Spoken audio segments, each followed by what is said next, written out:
కనుడా మీకు వందనాలు చెల్లిస్తూ ఉన్నాము ప్రభా. ఇశ్రాయేలీల దైవమా మీకు వందనాలు, కునుకని నిద్రపోని దైవమా మీకు వందనాలు, మా బలమా మా ఆశ్రయమా మీకు వందనాలు, మా కొండ మా కోట మీకు స్తోత్రాలు చెల్లిస్తూ ఉన్నాము. దావీదు తాళపు చెవులు కలిగి ఎవరు వేయకుండా తీయగలవాడా మీకు స్తోత్రములు, ఎవరు తీయకుండా వేయగలిగిన వాడా మీకు వందనాలు.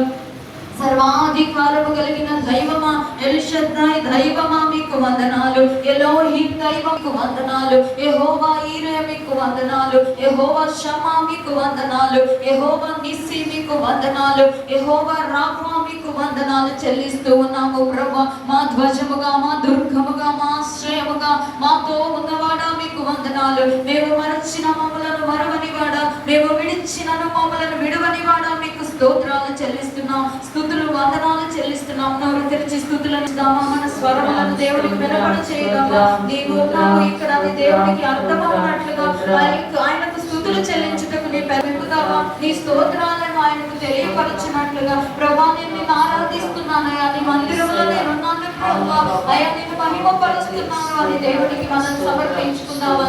ఆ నిత్య రాజ్యములో మన మరణము తర్వాత ఆ పరలోక రాజ్యంలో దేవుడిని ఆరాధించవలసిన కృప మరి ఏది అక్కడ అవసరం లేదు కదా.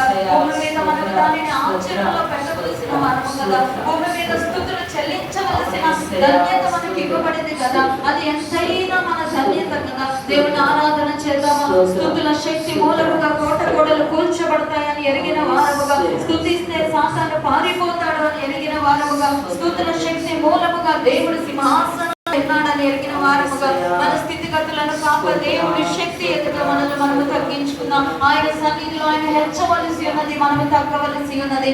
ఆయనకు మాత్రమే మహిమ కలగవలసి